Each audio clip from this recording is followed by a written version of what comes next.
What's up, Black Wardens? Stephen and Josh here to bring you another Phantology episode. This time we're covering Crimson Campaign, the second book in Brian McClellan's Powdermage trilogy. So, Josh, what's up? How'd you like this one?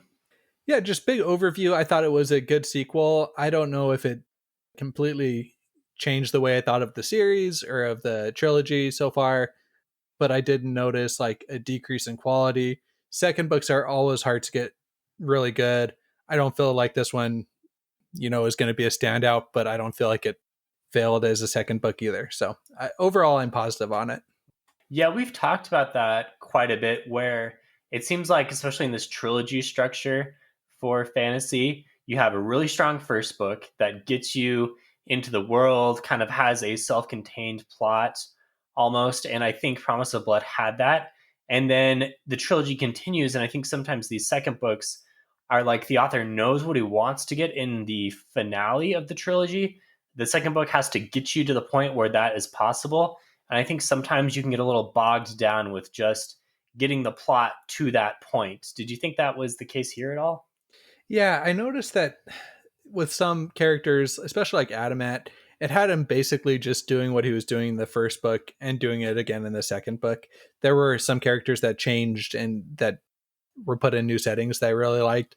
For example, Tamis was thrown out of out of Adipus and was out, leading a campaign, which was really cool. And Daniel, again, was just kind of living the soldiering life, which you knew he did in the first book, but you didn't really get to see him do. So overall, I thought that all of the characters were doing things that made sense for their characters, but nothing that really made me rethink how I think about this series. Yeah, so we primarily follow Tamis, his son, Daniel, and Adamant, and we'll talk about these guys more when we get into spoilers. This trilogy is fairly unique in that it's a flintlock fantasy, so we have magic happening with guns, and there's some unique magic systems. There's a nice world here. So I think there's a lot of positives about this trilogy, especially when you consider that it's McClellan's first trilogy, his second published book. For sure. And that's easy to forget sometimes, I feel like, when I'm going through this, because the quality is so good. There aren't any really glaring issues to me in terms of the editing of the book, in terms of how it's put together and the language used and the just editing and stylistic choices. There's nothing that seems like off base about that. And that's really impressive for a second book and, for a new author. Yeah, the writing is really snappy and it's easy to get right into it. The characters are fairly well fleshed out. And I think we talked about this in the first one, but McClellan was one of Brandon Sanderson's students, and you can see his influence a lot, especially with these unique magic systems that McClellan has here. And that's one thing that I didn't love about this book is it felt like there were supposed to be some big surprise changes to the magic system. Like, that didn't really land that well for me. It was like, oh, okay, they can do this now. Cool. And we can talk a little bit more about that through spoilers, but just in general, there seemed to be some things that were meant to be revelatory moments for the magic system in a vein that Sanderson does, but they didn't really hit home for me in this. Okay, yeah, I want to hear your thoughts there for sure when we get into spoilers. Sanderson definitely does that. It seems like in every book he establishes, or every series he established the magic system, you think you know what is possible, and then you add things to it and add twists, and he does it in really fun ways. So maybe this is like the worst of the best thing for you in our segment at the end. Yeah, maybe. And I don't want to just dunk on McClellan and just compare him to Sanderson, because I think that there's some things that he does, better than Sanderson. And I don't think it's just fair just to compare him, but there are just some things like that tried to be, I feel like, Sanderson-esque, but didn't have the same type of punch that you would typically get in a Sanderson book. Yeah, he is a very unique style here. I think one comparison that I'm going to draw upon a few times in this review is I just finished Deadhouse Gates, the second book of the Malazan, Okay. Book of the Fallen, and it has a very similar plot line where there is a long extended campaign that the characters are heavily outnumbered during, and you have some awesome leadership and battles happening there. And I think this is like a mini version of that almost. If you read both the books, you probably know what I'm talking about. Yeah. I finished Deadhouse Gates a few weeks ago. I get where you're coming from with that. I just think that this is so much more character centric than a book like Deadhouse Gates is. I get where the plot point comparisons come from, but I think that Deadhouse Gates does a better job in setting up it within the world and context of like the huge wider world, the importance of these battles that are happening. Whereas in this, it's more about the characters and how are the characters responding to this battle that you understand what's going on and why it's going on. But the important thing is the characters in here. Definitely. Yeah, Steven Erikson, the Malazan author, does not focus on characters. It is a plot and world book. It's not a character book at all. So very different in that vein. So I think we're ready to get into spoilers. Before we do so, let me just say that if you like what Phantology is doing, check us out at Phantology Books, online at our website, www.phantologybooks.com. Hop on our Discord and tell us what you like, what you don't like. Check out our merch shop. You can get whatever you want branded with Phantology artwork from Mark Wells, our artist. And you can also support us on Patreon. We have a few tiers and some bonuses there. We have a live stream coming up. By the time this episode is released, that probably will have happened. But Phantology does a lot of fun things, and we'd love for you to be a part of it. Awesome. And then also, let's talk a content warning here. This is going to be same as Promise of Blood. So if you read the first book, same thing to expect. There is some language, nothing too harsh.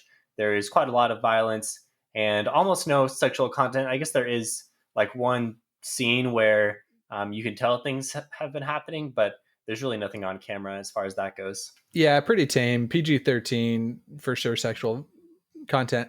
The language I think was a little bit grittier in this one, but I don't know that for sure. It just seemed to stand out a little bit more in this, a little bit stronger language. The violence is really what's gonna get the content rating pushed up for this, and it's not like grimdark, in a way that First Law is, but it's definitely prevalent. Yeah, the whole book is about a war, and there's a lot of fighting. There's one scene I think where like jawbones are being torn Oh out, yeah, and there's a minor torture scene that happens. So there's for sure some violence. So going into the book, here we go, Crimson Campaign. So it starts off with Adamant. Adamant is our investigator character. He's probably on the older side of middle age. And if you remember from the first book, his family has been taken from him by this mysterious guy named Lord Vitus, who has blackmailed him to do some work for him. This is still kind of nebulous as to what this motivation is. There's obviously something going on in the shadows here that Vitus and his boss, that we're not exactly sure who it is, are a part of. So Adamant ambushes this house where his children are being held hostage as the action begins, and they succeed kind of, but they don't get his wife Faye or his oldest son Joseph. And they learn that the proprietor, who is another kind of underworld type character, is involved here. So this investigation is going to continue on. This is going to be the majority of Adamant's plot line. We also revisit Tamis, who is preparing to fight a large Kez army at the end of the first book. This war was starting, and he comes up with a plan to surprise them using the catacombs that are conveniently in this area on the border. They're kind of like right in this pass that leads into Adro. Maybe consult the map if you need help here. And Mahali, who is his resident god helper guy, he's the god Adam, is going to help them, but he is worried about Kresimir, who is the other god that Taniel shot at the end of the first book, Promise of Blood. And to catch you up on Taniel, he is drugged up in a Maladen, which is the drug of choice in this world, and he's running out of money selling his possessions. But Rickard Tumblr, who is the leader of like the People's Movement, wants Taniel to run for second minister with him, like his VP in this government that's changing. So as I vomit out all of that to start the action, Josh, what stood out to you? Like, where did you enjoy getting back into the world? So a little bit of unique experience that happened for me on this was somehow, I do not know how this happened. I do these through like Overdrive. I do the audiobooks through it. And somehow I had listened to the first chapter of book 2 like before starting the series. Like I think that it somehow started at the end, and I think that the first chapter was included as a teaser. And so like that first chapter was my first introduction into into Really? this trilogy. Yeah, I don't know how it happened. I thought it was just the prologue because if you go back and listen to that chapter, it sounds kind of like it could be a prologue, you know? Huh. And then it said like this is the ending. It ended. So I think I must have somehow clicked on it. And so I got this view from the beginning of Adamat kind of at his most intense, with shoving this guy's head in like human feces. And that's kind Okay. of always been my perception of him. And so throughout the first book, I was like excited to see him get to that point. And so it felt earned to me starting with Adamant in this position. Okay, and you actually liked this, so perhaps this should have been the real publishing order. Well, no, I don't think so. I mean, I like that it didn't really have any spoilers in it and that it just kind of happened to work out like that, that I Huh. kind of could see Adamant getting to this darker stage. And I thought it was a really compelling, like, okay, we're going to see Adamant like go to some more extreme lengths to get his wife back. And just because he's gotten his family back doesn't mean that he's going to stop there. And I think we do see throughout this book, like Adamant crossing some lines that he may have not crossed in the first book. Yeah, Adamant's a really likable character. I think throughout this book, he's always kind of encouraged by other people, like, dude, Adamant, this is maybe a little too hard. Like, let your son go. You're not going to find him, and there's no stopping him. Yeah, and jumping ahead, this was something that his whole reaction to losing his son to the slave traders wasn't super believable within his character to me. The fact that he went to like these extreme lengths to find his wife, like where he was willing to work with basically whoever he needed to work with to get his wife back, it seems like he would do that for his son. And just because his wife says no, like that doesn't seem like that would stop him, And that's jumping towards the ending of the book. But that's really what bugged me about Adamant throughout this book is that he went to there was so much of him going to whatever extreme he needed to get his wife back, and then it seemed like he was just going to drop his son just for plot convenience to have something happen in the third book. Yeah, it's like this dude can raise ridiculous amounts of krana in order to.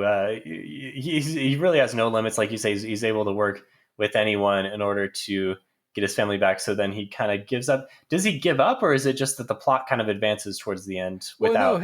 no, he gets his wife back, and then he goes and he takes out a loan to hire some people to go get his son back from the slave traders.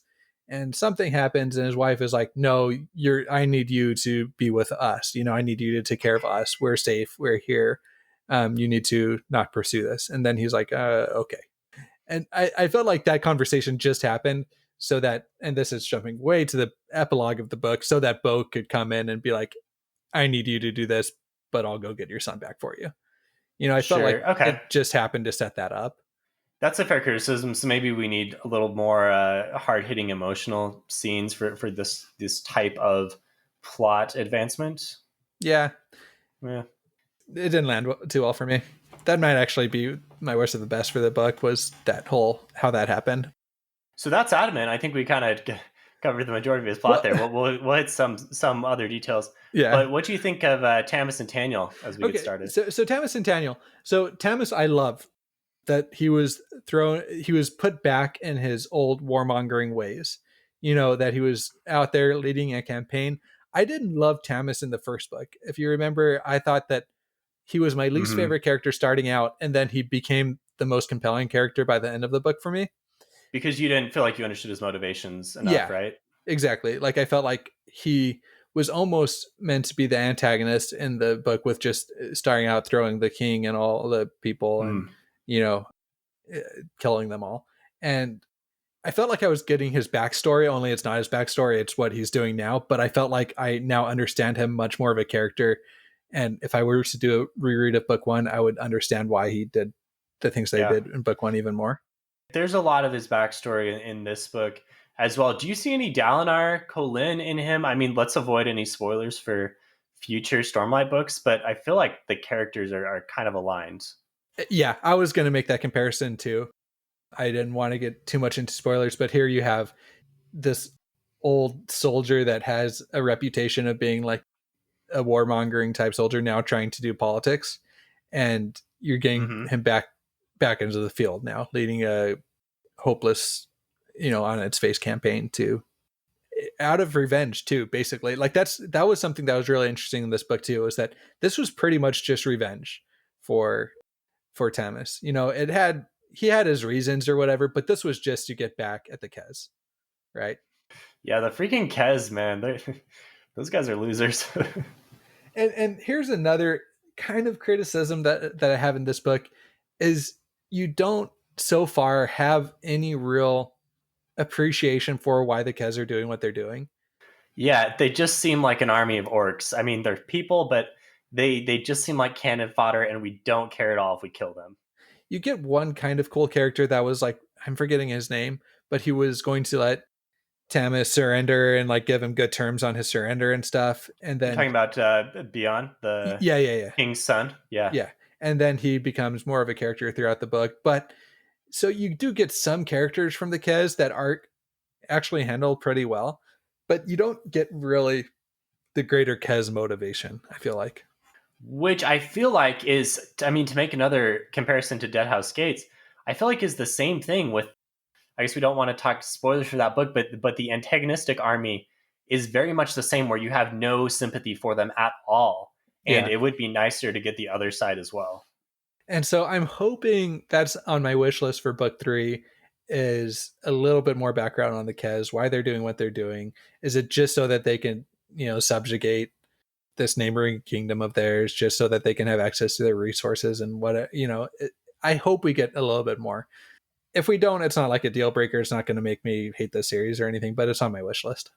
That's a fair criticism. So, what do you think of Taniel as he tries to get out of his drug stupor here, or doesn't even really try like other people try?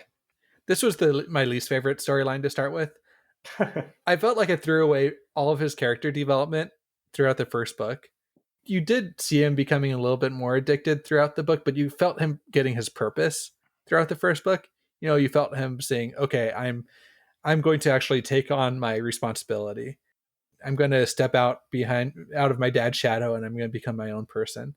And then just because he's like injured, now he's just going to, I mean, it's realistic, right? Like, I'm not saying it's not realistic. I'm not saying that it wasn't done well, but I felt like it wasn't a satisfying progression for his character from book 1. So he just hit the reset button, and you feel like maybe he slipped into it too easily. Like after what happened in the first book, he should have had more internal motivation to continue to kind of be that person who had progressed, and he was just very easily saying, whatever, I'm back to being a bum. It's what I wanted, you know?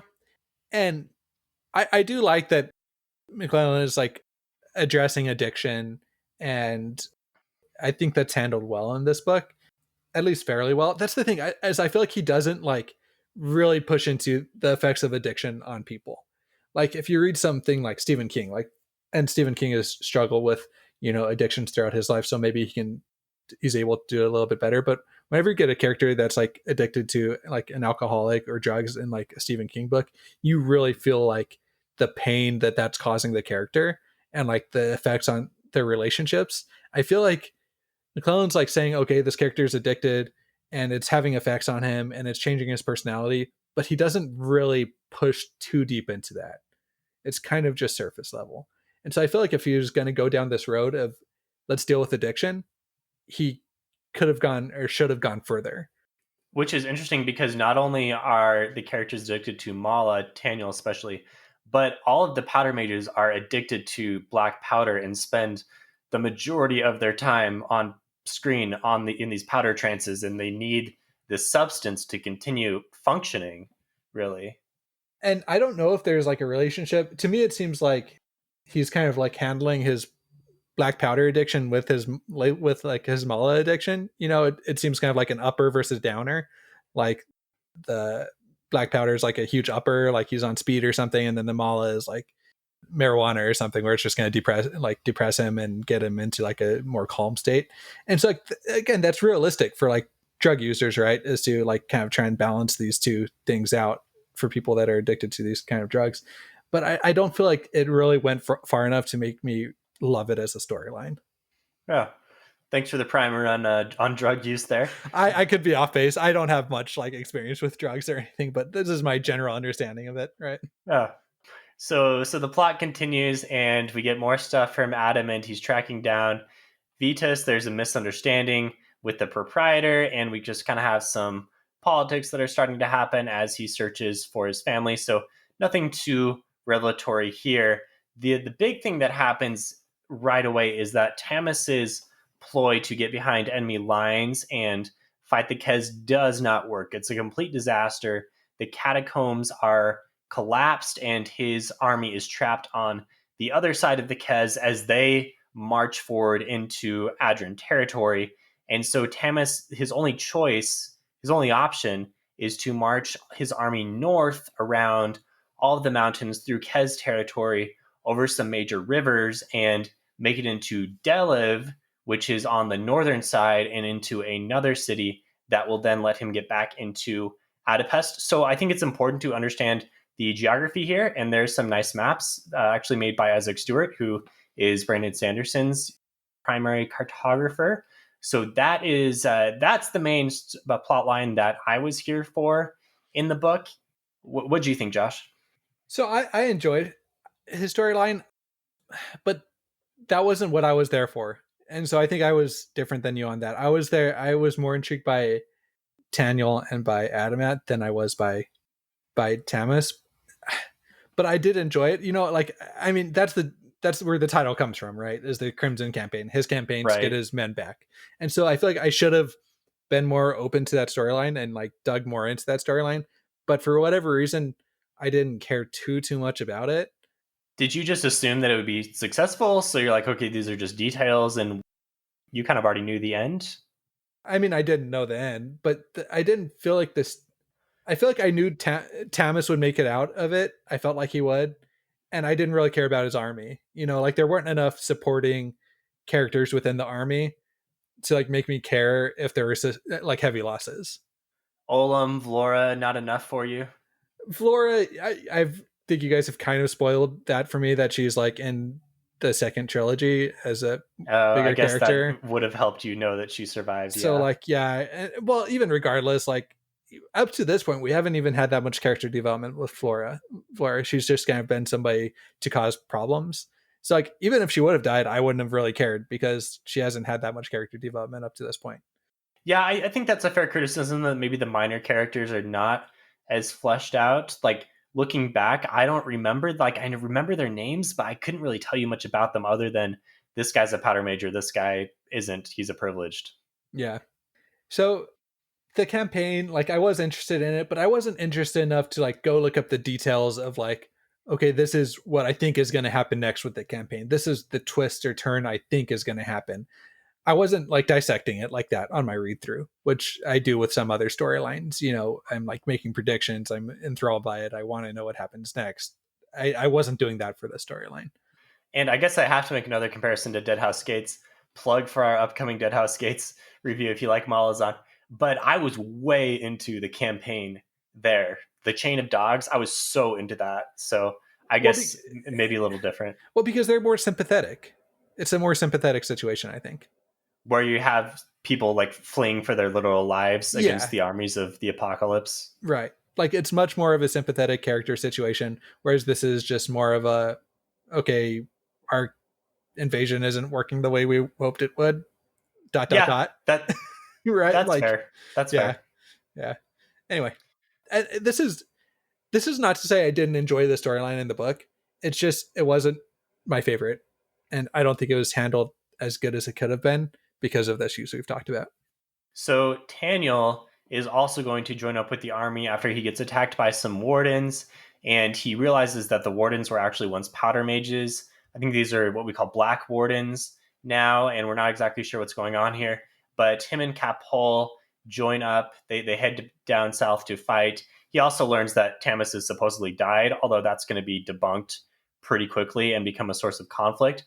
When he gets down there, he immediately clashes with leadership there, including Major Doravir and General Ket, and he gets into these altercations and ultimately gets court-martialed and sentenced to die.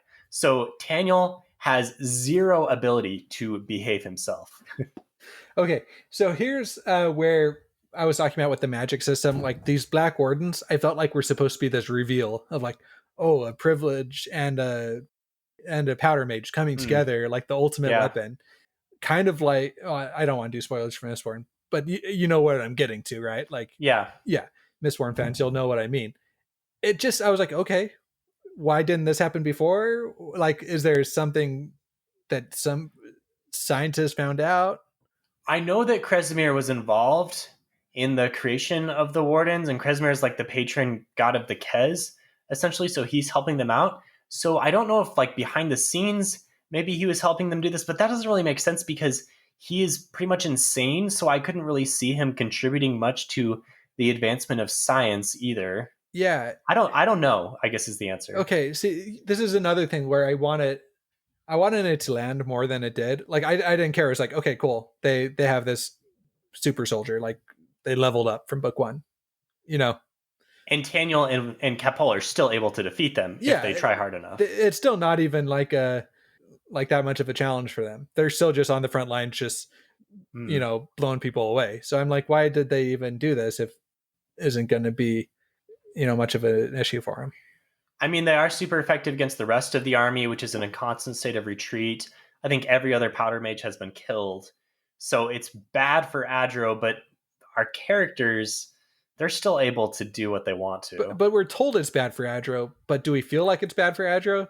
Reading it, We feel like it's bad because they're retreating, and but then again, I, Daniel is always like, "Oh, there's a traitor. Like, why are we even retreating?" yeah, And maybe that's just his cockiness because, oh, I'm here now. Now we're gonna win. I get that's his character, and so that's where his mind went.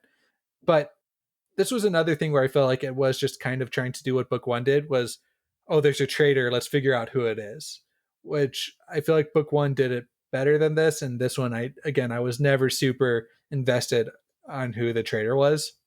yeah, I can see that definitely happened in book one, and then here in book two, maybe we don't necessarily care as much about some of these minor characters, which you've said you had trouble with. And then when we finally found out who the traitor is, we're like, okay, it was one of the dudes, but It was one of the yeah, five people it could have been. yeah, Okay, so I feel like I'm being too negative. I want to stop being negative and pull out when I talk about these plot points, then it kind of is easy to pick apart them. But going through this book and being with these characters, I really enjoyed it. I really enjoyed Daniel's like point of view. I enjoyed his thoughts. I enjoyed his like protective instincts for couple, like while understanding that she could like tear anybody apart. That didn't prevent him from like still wanting to protect her and keep her safe. I really enjoyed so much about these characters, and I enjoyed what they were doing. I thought that what they were doing was fine, but I feel like the character work stands out to me in this book. yeah. Capol, she's awesome, right? I mean, I would say Capol and Mahali are my two favorites. One of them very over the top and funny. One of them can't speak at all. So that's how different they are, but each one is a standout and awesome, and these are more minor characters. So we were a little critical of minor characters, but here are two minor characters who are awesome. I guess there's like main characters, and then there's minor characters, and then there's like supporting characters. And like Yeah, so, the main characters and minor characters are handled fine, handled well, I should say, like really well. Whereas like the supporting characters, like the cast of characters, are not done super well. And it's hard to do those well. There's not very many books that like you really care a ton about like the supporting like cast of characters. mm, I would say kind of like Harry Potter handles it really well. Like you really by the end of the Harry Potter series like care about like every Gryffindor. You can like tell them yeah, their name and where they're from. Like yeah. You're like Dennis Creevy. No, like yeah, exactly. And so I feel like there are not very many series that like handles all of those levels of characters well. That's something that I even think Sanderson struggles with as well, is like handling the supporting cast of characters. and understandably, right? That's hard to do when you're just putting words on a page, and you've got this huge cast of main characters that you spend all of your time and you're really bleeding your life force into to make them good. And then you think, oh, I've got these ancillary guys who've also got to be good. That's got to be hard. And who are just typically plot conveniences, like, oh, we need to have a conversation with this guy to make this happen. Tamas needs Yeah, to talk to one of his generals so that we know what they're going to do next in the campaign. So yeah. anyway, I really enjoyed when Couple and Mahal, I struggle to say his name, I say Mahali. Mahali, when they met, that was like awesome. Like I felt like there was mutual respect for each other, to the point where he gave her his blood, right? Like that was pretty crazy. A god basically. So did you understand why there was mutual respect there? Like that's a little interesting. Well, yeah, I feel like, I mean, I have like some like not super well thought out theories that like she's like actually like one of the god, like a goddess, or like descended from like a goddess. She's like has power in a way that we haven't seen so far, right? And I'm like waiting for that to be Yeah. explained. And I don't feel like I'm reading it closely, or there's not enough clues that like have allowed me to really delve into like create super intricate theories about what that power is. But I feel like it's gonna make sense when we get that revelation. Yeah, I think this is one of the stronger points of the series, and I'll just say keep on reading, and I think it's a nice payoff. Capol is one of my favorite Yeah. characters for sure, and with good reason. Yeah, I'm really invested in her. I'm really excited to see where her character goes, and she's at the top of my A list as well. So she kind of shows us some power making voodoo dolls of Kresimir and wardens, and that's going to be something that they use. That's a nice use of the magic. I think later on they like fire something at the warden voodoo dolls, and that basically simulates cannon fire and helps them get away towards the end. So I would say that's a nice advancement Yep. of the magic, a nice twist on the magic system that does pay off. Well, you said Taniel is suspicious of a traitor. This is based off some discrepancies he's noticing in like black powder amounts and the early retreats. So this continues to cause increasing tension in the army. And then Mahali convinces him to surrender to the provosts, which are the army officers, to be court-martialed. He gets into yet another fight. We'll kind of see what's going to happen here with Taniel. And then going forward with Tamas's plotline, this is where after a couple of victories, he meets up with Bion Je Ipale. That was awful, but that's my. It sounds French, right? So that's my best attempt. And the narrator like kind of speaks in a French accent for this person too. Okay, so Yeah. I guess because they're supposed to be French, which is ironic that the other army is retreating from them. But he's the son of the king, and Tamas refuses to surrender to him, even though he's outnumbered. They have a nice little ambush where he sets up some stuff on the ground. The cavalry charges and doesn't see the ambush and fails, and so Tamas wins the fight. This is a little reminiscent of something that happens in The Heroes by Joe Abercrombie. I think one of our Discord friends made that comparison, and I really like that. And then going on to Adamant's storyline, he's now at the point where I call this the part of the storyline, the part where he's raising a bunch of money. So first of all, he's got to raise a bunch of money. The Krana is the name of the money in this world. He's got to spring Bobadir, the privileged from the first book, and in order to get him to help him. And so he gets this, I think he has to get like 75K to do this. So he does this. And then once he does this, then he has to raise 300K to get the location of his son, Joseph, who's been sold into slavery. So I don't know, kind of a fun little storyline here. And then I skipped over the whole part with Vetus where they finally capture him. Yeah. So But let's go. what did you think of these things, Josh? So the money part I didn't really care about. Let's go back to the So the okay, so I guess I'm more into economics than you are I in mean, this case. But as an econ major, right? yeah, I don't hey. know, that wasn't too enthralling for me, but I did love the combo of Adamant and Bo. I thought that was one of the pairings that I wouldn't expect to like, but I really did. I thought that they had good chemistry as characters together, and I thought that they really worked. I also thought that Vutus's demise was like so well earned, where he was just so cocky, and Bo just came in and wrecked, right? Like, Yeah, reaction to that scene, that was a fun scene. I think there was a large explosion, and then there was some fairly significant torture that happened. Vetus's arms got yeah, ripped off. yep, pretty Yeah. graphic. And it was a close call. Like Adamant had a plan and it didn't really go through, but then Bo came in and he was about to kill Adamant's wife, and then Bo came in and saved her. That was awesome. I liked how it was building the kind of relationship between Adamant's wife and Faye. Faye. Yeah, Faye is Adamant's wife. And Nyla? Yeah, Nyla. Nyla. Yeah, I like that relationship. I liked So, how, question: do you like Nyla as a character? yeah. Because through the majority of the book, I was kind of like, why? But towards the end, you realize that she has a purpose. But you were okay with her throughout. Well, yeah. I thought that this was Nyla has always been the character, like the character that you as an audience member can like relate to, whereas like you don't really know what's going on in the wider world. Like she's kind of introducing you to things as like a normal person, and that Yeah, seems like it's going that's to a change. good way to storytell. Yeah, Yeah, she just cared about first of all getting the heir to the throne. I'm forgetting his name. Jacob. Yeah, or Jakob, I think they say in the Yeah, audiobook. okay, Yeah, yeah, sure. yeah. They get Yaka. Like she's just kind of there to protect him, and then she like makes that her mission. And it's a small contained storyline that they do a good job developing her character. Her motivations aren't complicated, and so I've always liked her viewpoints. So once she became privileged, or once you realized she became privileged, and that was a really big payoff for you. Yeah, yeah. Well, I don't know actually, because there wasn't anything leading up to it that I saw. It wasn't foreshadowed a ton.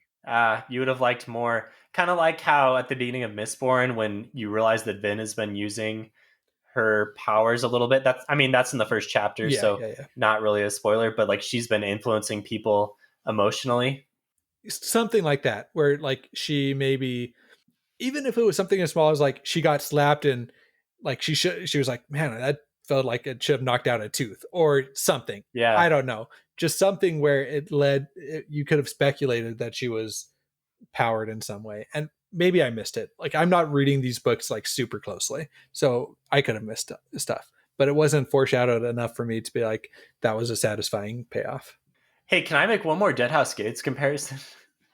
I can't get over Deadhouse Gates, but when you were talking about Nyla as the boots on the ground type of viewpoint, I thought that was very similar to Diker as the imperial historian, along with the Chain of Dogs, where you saw what was happening through a regular guy's eyeballs. Yeah, I like that. I think it helps you be drawn in as the audience. Yeah, good comparison. And so I do like that Nyla is going to get some more, obviously she's going to become a lot more important to the plot. And I'm glad that it's not like she's just going to become a love interest for Bo. Like I'm glad that there's going to be more to that relationship. Hopefully. Hopefully she just doesn't become a minx for him to chase after, that's kind of annoying. So I'm hoping that it's a similar thing where she develops her power in a way that's going to be really essential to the plot, and that she gets more into the meat of things. So I guess we'll see what you think of that relationship and development going forward into the third book, The Autumn Republic. But for now, here we are still with Tamas, who is fighting towards Alvation, which is the Deliv city up north. And he learns that there is like a group of Kez that's disguised as Adran soldiers, and they are attacking the city. And this group includes his nemesis, Nixlas, from the first book. So now it's even more personal for Tamas, and this is coming to a head. At the same time, Taniel eventually gets out of his situation being court-martialed, and him and Capol go and join the mercenaries, and Mahali convinces them that they need to go to Kresimir and try to heal him from the madness and put a stop to all of this stuff. And then finally we make it to Alvation and realize that Nixlas is planning to blow everything up. Tamas and Flora are sneaking around. The Deliv army is also coming in onto the scene because they've learned of this invasion that's happening. They're like a day away. So everything's coming to a head here between Taniel's plotline and between Tamas's plotline a bit. And then Adamant as well has some things going on. I mean, he's killed Vetus, but he is involved in this thing where the Brudonia people, another group led by Lord Claremont, are coming in through this new canal, which is kind of, if you look at the map, is kind of in the same area around Alvation. And this is more of a mystery, like what's going on here? Do we need to be worried about this? Do we not? Turns out we do. But Josh, on all three of these levels, like what did you think of the climax of the book here? And maybe which one of these intrigued you the most? The most intriguing to me was, I think it was Taniel, Because of Kresimir? because of Kresimir. Yeah. he's the most relatable character to me in the book. I just like his viewpoint the most. So I was more interested. He seemed also to be in the shakiest of positions at this point. He was facing down a literal god. He had been taken capture behind enemy lines. He was pretty much screwed at this point. Yeah.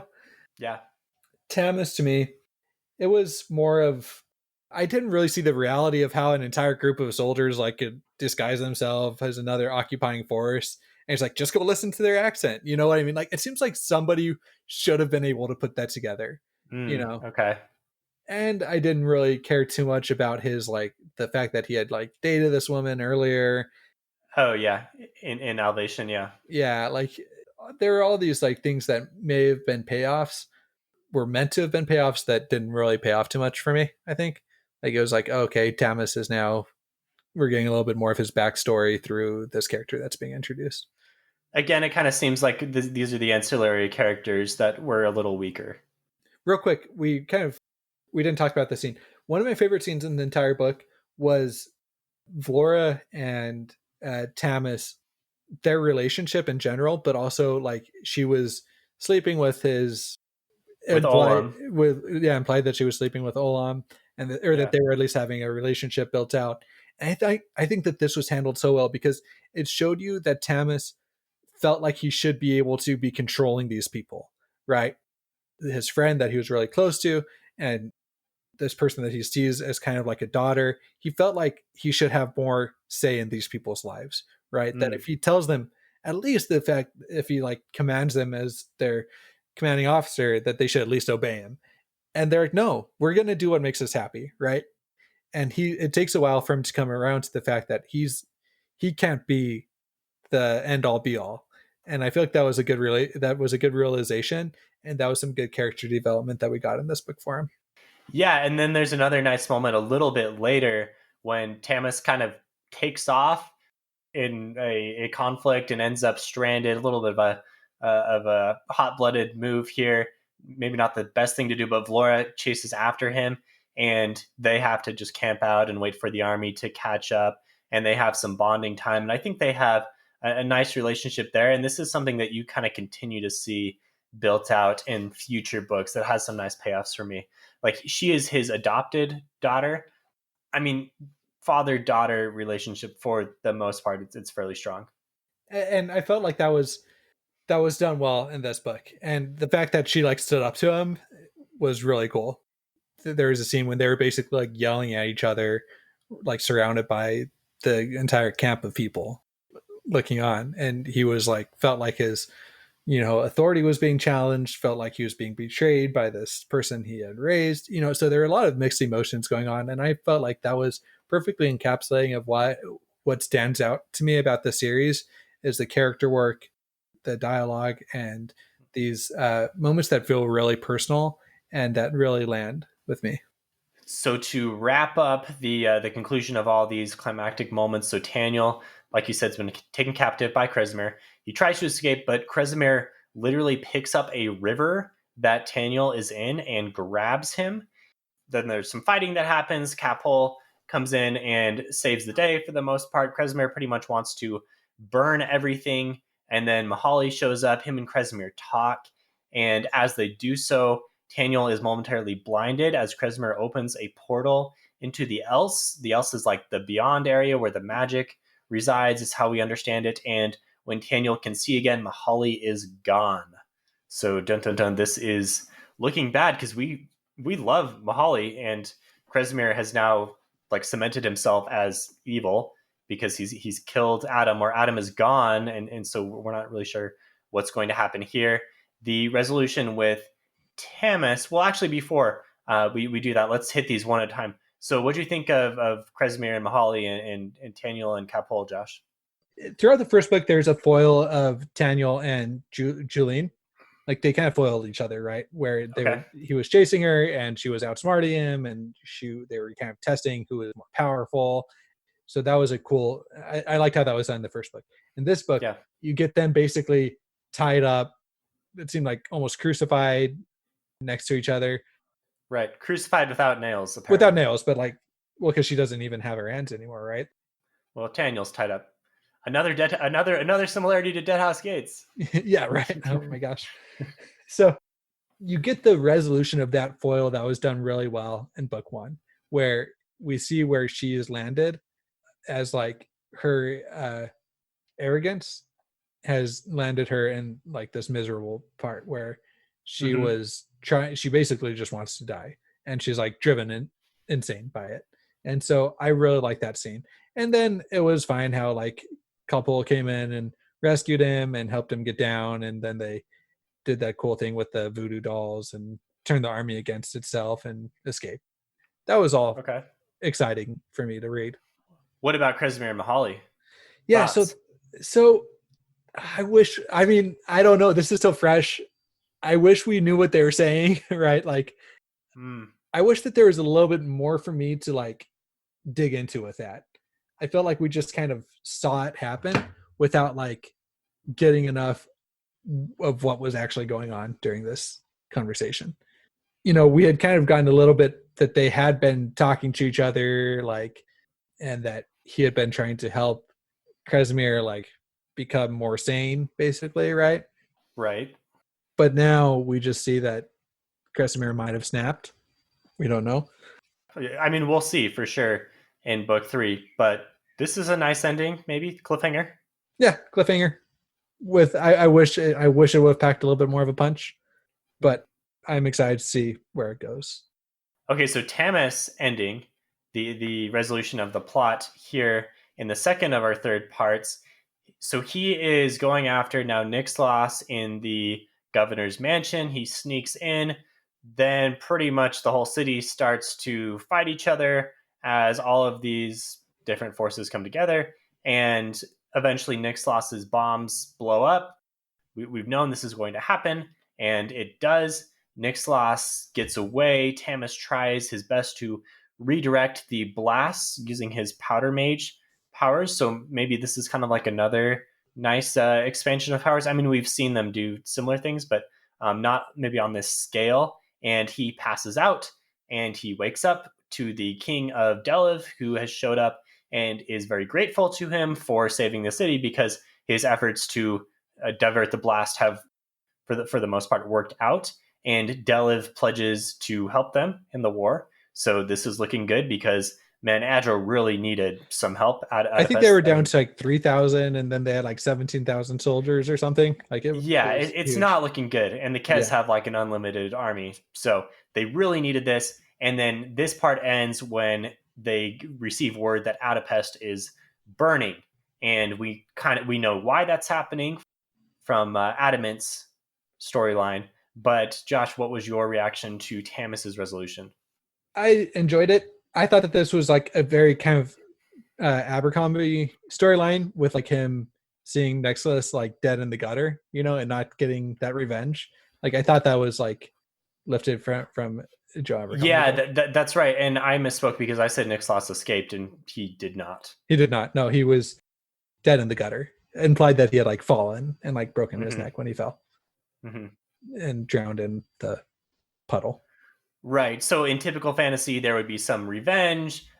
The villain would probably try to do something real nefarious, and the hero would have no choice but to kill them, or some fate of circumstance would come in to play, and our hero would be victorious. But here in this a little grittier flavor, we just have the guy that's been dogging you for so long dead in the gutter. And so I thought that was good. You didn't get the catharsis you wanted, and I thought that that was good for Tamas because it felt like a good progression for the character, you know, where he had done all of this just to get the satisfaction of seeing him dead. Yeah, like you said, it's all a revenge plotline.